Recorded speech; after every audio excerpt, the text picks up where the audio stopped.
Hello everyone, welcome to study Charcha learn to glow. आज हम कुछ इंपॉर्टेंट क्वेश्चन डिस्कस करेंगे on the topic heat. Heat के ऊपर कुछ इंपॉर्टेंट क्वेश्चन डिस्कस करेंगे जो कि आप लोगों के आने वाले आरआरबी ग्रुप डी और एनटीपीसी के लिए बहुत ही ज्यादा इंपॉर्टेंट होने वाला है ना। तो सबसे पहले क्वेश्चन पे आते हैं हम लोग कि the SI unit of temperature is. तो एसआई यूनिट टेम्परेचर का क्या होता है? देखिए, एसआई का मतलब होता है आपका international standards. International standards, okay. ये बहुत सारे लोग यहाँ पर क्या करेंगे, बहुत सारे स्टूडेंट यहाँ पर इसका यूनिट लग के आएंगे सेल्सियस, क्योंकि सेल्सियस आज कितना डिग्री टेम्परेचर हो रहा है, 20 डिग्री, 25 डिग्री, ऐसे से बोल बोल बोल के हम लोगों का आदत हो चुका है।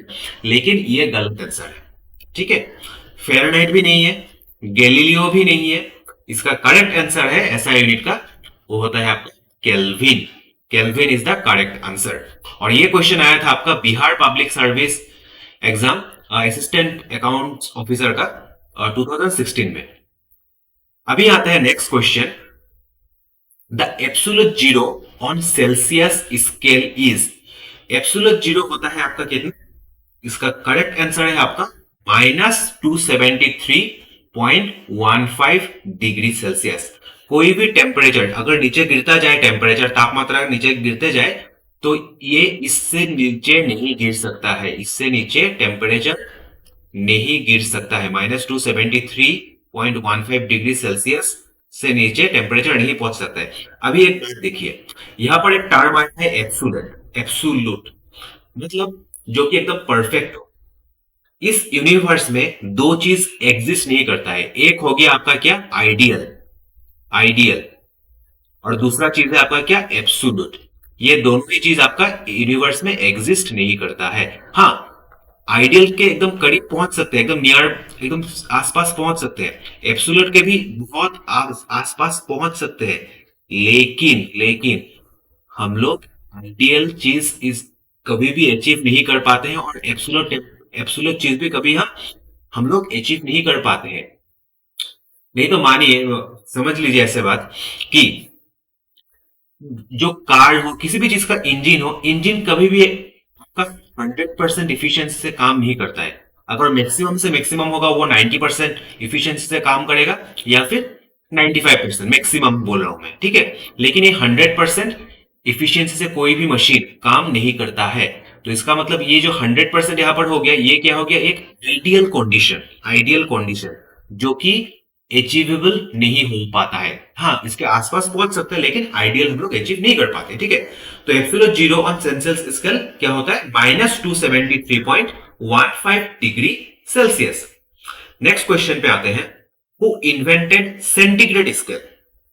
देखिए, जो सेंटीग्रेड स्केल इन्वेंट किया था वो क्या था आपका? एंडर्स सेल्सियस ने। एंडर्स सेल्सियस ने, ठीक है। आप नाम से अंदाजा लगा सकते हैं। लेकिन हाँ, कोई किसी क्वेश्चन में अगर उसका सरनेम नहीं दिया गया हो तो आपको ये याद रखना पड़ेगा। और ये क्वेश्चन आया भी है आपका एसएससी एग्जाम 2016 में। नेक्स्ट क्वेश्चन पे आते हैं। The sun heats the earth through. देखिए, जो अर्थ सरफेस होता है, जो अर्थ सरफेस होता है, वो सन हीट करता है। सन किस वजह से होता है? सन के रेडिएशन की वजह से आपका क्या होता है? अर्थ सरफेस का हीट होता है। तो इसका करेक्ट आंसर कौन सा हो गया? करेक्ट आंसर हो गया आपका radiation. Radiation is the correct answer. और ये क्वेश्चन पूछा गया था आपका एसएससी 2019 में, ठीक है ना।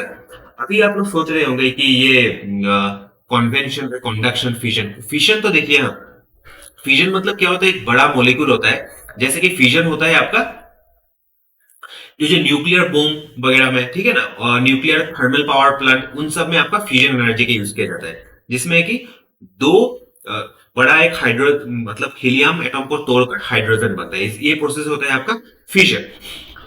और कंडक्शन जो इलेक्ट्रिसिटी वगैरह जो कंडक्ट करता है वो। और कन्वेंशन मतलब क्या होता है? Transfer of heat through gas, वो होता है आपका ये कॉन्वेक्शन है, ठीक है। इसको करेक्ट कर लीजिए, कॉन्वेक्शन। और ये जो क्वेश्चन है सन हिट्स द अर्थ थ्रू, किससे? इसका करेक्ट आंसर हो जाएगा आपका रेडिएशन। और ये क्वेश्चन इंपॉर्टेंट है आपके आरआरबी एनटीपीसी के लिए और सीबीडी 2 एग्जाम के लिए, ठीक है ना। अभी आते हैं नेक्स्ट क्वेश्चन पे कि at upper atmosphere an astronaut feels, देखिए एटमॉस्फेयर के टोटल कितने लेयर होते हैं? एटमॉस्फेयर के टोटल 5 लेयर होते हैं, है ना? हम लोग कौन से लेयर में लेते हैं? एक निचले वाले लेयर जिसका नाम है आपका ट्रोपोस्फियर। ऐसे करके ही आप जितने ऊपर जाते रहेंगे एटमॉस्फेयर के, पर क्या होता है किसी किसी लेयर में आपका टेम्परेचर बढ़ेगा फिर घटेगा, बढ़ेगा घटेगा, बढ़ेगा घटेगा। लेकिन एक ऐसा एकदम ऊंचाई पर जब जब पहुंच जाएंगे तो आपको क्या होगा? बहुत ही ठंड लगेगा, एक्सट्रीमली कोल्ड सिचुएशन होगा, है ना? इसका रीजन ये है कि वहां पर कोई भी गैस मोलिक्यूल नहीं होता है, कोई भी गैस मोलिक्यूल नहीं होता है, no gas molecule to transfer heat. और जो हीट जो ट्रांसफर करता है वो किसके द्वारा होता है? आपका गैस मॉलिक्यूल के द्वारा। लेकिन एटमॉस्फेयर में जितना ऊपर चलते जाएंगे आपका क्या होता है? ऑक्सीजन वगैरह गैस मॉलिक्यूल्स वगैरह घटता जाएगा, और इसी वजह से आप तक ये हीट नहीं पहुंच पाते। अगर हीट नहीं पहुंचेगा तो क्या आपको ठंड लगेगा? तो इसका करेक्ट आंसर कौन सा हो जाएगा? करेक्ट आंसर हो जाएगा आपका एक्सट्रीमली कूल। और ये क्वेश्चन आया था आपका एसएससी एग्जाम 2011 में। नेक्स्ट क्वेश्चन पे आते हैं। A barometer is used to measure which one of the following? देखिए बैरोमीटर होता है आपका एटमॉस्फेरिक प्रेशर को मेजर करने के लिए आपका बैरोमीटर यूज किया जाता है, ठीक है ना? बैरोमीटर यूज करते हैं हम लोग एटमॉस्फेरिक प्रेशर को मेजर करने के लिए। तो इसका करेक्ट आंसर हो जाएगा एटमॉस्फेरिक प्रेशर। और करंट, करंट को हम लोग एम मीटर से हम लोग मेजर करते हैं, है ना? अच्छा, अभी आते हैं। और ये क्वेश्चन आया था आपका एसएससी 2019 के एग्जाम पे, ठीक है? तो मतलब अलग अलग इंस्ट्रूमेंट का यूजेस वगैरह आपको पूछ सकता है एग्जाम, ये सब देख के जाइए एग्जाम के लिए। नेक्स्ट आते हैं, an instrument use to measure humidity. An instrument use to measure humidity. देखिए ह्यूमिडिटी जो मेजर किया जाता है वो मेजर किया जाता है आपका हाइग्रोमीटर, हाइग्रोमीटर, ठीक है? और ये ह्यूमिडिटी का मतलब क्या होता है? देखिए ह्यूमिडिटी का मतलब होता है आपका amount of water molecule, water molecule in air. Amount of water molecule in air हो गया आपका क्या? ह्यूमिडिटी। मतलब हवा में कितना नमी है ना? वो मेजर करने के लिए आपको हम लोग यूज करते हैं हाइग्रोमीटर। और ये जो एनीमोमीटर है इसके द्वारा हम लोग मेजर करते हैं विंड प्रेशर को। विंड प्रेशर को हम लोग मेजर करने के लिए एनीमोमीटर यूज करते हैं। नेक्स्ट आ गया आपका ये थर्मोमीटर। थर्मोमीटर से हम लोग मेजर करते हैं किसको? टेम्परेचर को। जो बुखार बुखार मेजर करने के लिए हम लोग यूज करते हैं ना, वही थर्मोमीटर, ठीक है ना? अच्छा, और पायरी, पायरी ही लियोमीटर, ये मेजर करते हैं, इसके द्वारा हम लोग मेजर करते हैं सोलर रेडिएशन, सोलर रेडिएशन को। जो सन के रेडिएशन की वजह से, सन के रेडिएशन की वजह से जो गर्मी होता है उसको मेजर करने के लिए हम लोग क्या यूज करते हैं? सोलर पायरी लियोमीटर, पायरी लियोमीटर, ठीक है ना? तो ये सब आप याद रखिए, ये सब आपके एग्जाम्स के लिए बहुत ही ज्यादा इंपॉर्टेंट हो जाता है, ग्रुप डी वो या फिर NTPC.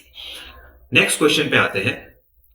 The energy that can harness heat stored below the earth surface is known as. देखिए जो अर्थ है, अर्थ का जो सरफेस है, अर्थ सरफेस के नीचे जो एनर्जी है उस एनर्जी का नाम है आपका जियोथर्मल, जियोथर्मल, जियोथर्मल एनर्जी, ठीक है ना? और ये जियो का मतलब होता है आपका सॉइल, जो मिट्टी के अंदर है, मिट्टी जो है उसका जियो का मतलब सॉइल होता है। और थर्मल, थर्मल का मतलब होता है आपका related to temperature, okay? Related to temperature. तो मिट्टी का नीचे का जो, मिट्टी का नीचे नीचे से अगर हम लोग एनर्जी लेते हैं तो उसको हम लोग बोलेंगे जियोथर्मल एनर्जी, ठीक है ना? Geothermal energy. तो इसका करेक्ट आंसर हो गया ऑप्शन नंबर डी, ठीक है? और ये क्वेश्चन आया था आपका एसएससी 2011 में। और ये टाइडल एनर्जी हो गया आपका क्या? टाइडल एनर्जी हो गया आपका जो समुद्र में आपका बड़े बड़े लहरें उठते हैं तो उससे जो एनर्जी मिलता है वो हो गया आपका टाइडल एनर्जी। और न्यूक्लियर एनर्जी मतलब जो आपका एटॉम बम वगैरह हो गया, फिर न्यूक्लियर फ्यूजन से जो हम लोग लेते हैं तो वो सब हो गया आपका न्यूक्लियर एनर्जी, ठीक है ना। और थर्मल एनर्जी क्या होगा, जो आपको घर में जो आपको पहुंच रहा है वो आपको पहुंच रहा है आपका क्या, थर्मल एनर्जी, ठीक है ना। तो ये सब आप लोग थोड़ा देख के जाइए एनटीपीसी ग्रुप डी और एनटीपीसी और ग्रुप डी के लिए। नेक्स्ट क्वेश्चन पे आते हैं, which colour of heat radiation represents the highest temperature. Highest temperature जो होता है उसको रिप्रेजेंट करता है कौन सा कलर, ब्लड रेड कलर। जितना ज्यादा लाल उतना ज्यादा हाई टेम्परेचर, है ना, जितना ज्यादा लाल उतना ज्यादा हाई टेम्परेचर, ठीक है। अभी देखिए, अगर आपको कोई पूछे कि कूल क्या होगा, कूलेस्ट टेम्परेचर क्या हो जाएगा, तब कूलेस्ट के लिए आपका होता है ब्लू। कूलेस्ट के लिए होता है ब्लू, ठीक है। और हाईएस्ट टेम्परेचर के लिए होता है आपका रेड। ठंडा अगर कोई अगर बॉडी कोई भी अगर चीज ठंडा है तो वो ब्लू कलर का रोशनी छोड़ेगा। अगर कोई भी अगर चीज कोई भी अगर बॉडी कुछ भी हो, अगर वो गर्म है तो वो रेड कलर का रेडिएशन छोड़ेगा, ठीक है ना। तो इसका करेक्ट आंसर हो जाएगा क्या, ब्लड रेड। ये क्वेश्चन आया था आपका CDS combined defence service exam 2018 में। नेक्स्ट क्वेश्चन पे आते हैं, a refrigerator works on which of the following principles. जो घर में जो फ्रिज वगैरह है वो कौन सा प्रिंसिपल पे काम करता है, वो काम करता है आपका किस पे, वो काम करता है आपके, जरा सोचिए, एवापोरेशन। एवापोरेशन, ठीक है ना। एवापोरेशन पे क्यों बोल रहा हूं, देखिए, मान लीजिए ये आपने रख दिया, एक एप्पल रख दिया, एप्पल को मैं ए से डिनोट करता हूँ, ठीक है ना। अभी रेफ्रिजरेटर रेफ्रिजरेटर क्या करेगा, इस एप्पल से क्या करेगा, इसका एप्पल का जितना भी हीट है वो खींच के बाहर लेके जाएगा। अभी मतलब क्या होगा, इसका एप्पल के अंदर जितने ऊपर का जो जितना भी नमी था एक्स्ट्रा वो सब खींच लेगा। तो इससे कारण क्या हो जाएगा, ये एप्पल क्या होगा, धीरे धीरे आपका ठंडा होता जाएगा। और दूसरा एक एग्जाम्पल देता हूँ, घर में अगर जब पोछा वोछा लगाते हैं तो वो जो सरफेस को आप, जिस जगह पे पोछा लगाया जाता है ना, उस सरफेस को आप तो हाथ लगा के देखिए, क्या हो जाएगा, वो ठंडा हो जाएगा। क्योंकि क्योंकि एवापोरेशन होने के बाद, एवापोरेशन हमेशा आपको क्या करता है, कोई भी चीज को ठंडा कर देता है ना। तो इसी प्रिंसिपल पे आपका काम करता है रेफ्रिजरेटर। नेक्स्ट क्वेश्चन आता है आपका, what is an exothermic reaction. देखिए, एक्सोथर्मिक रिएक्शन में क्या होता है, आपका कोई भी अगर एक बॉडी क्या करता है, अपना हीट को रिलीज कर देता है, ठीक है ना, आपका अपना हीट को, खुद का हीट को रिलीज कर देता है, इसको बोला जाता है आपका एक्सोथर्मिक। एक्सोथर्मिक, और ये जो है हीट इज एब्जॉर्ब्ड, जिसमें आपका हीट को एब्जॉर्ब करता है, ले लेता है अपने अंदर, इसको बोलता है आपका एंडोथर्मिक। इसको बोलता है क्या, एंडोथर्मिक। एंडोथर्मिक में आपका हीट एब्जॉर्ब होता है, और एक्सोथर्मिक में आपका क्या होता है, हीट रिलीज होता है, ठीक है ना। तो आपको अगर इस तरह से पूछा जा सकता है कि एक्सोथर्मिक इज रिलेटेड टू क्या, कूलिंग हुआ है ना, और एंडोथर्मिक इज रिलेटेड टू क्या, हीटिंग, ठीक है। इस तरह से भी आपको क्वेश्चन बन सकता है। और ये क्वेश्चन आया था आपका एसएससी एग्जाम 2017। नेक्स्ट क्वेश्चन पे आते हैं, rate of evaporation is increases with.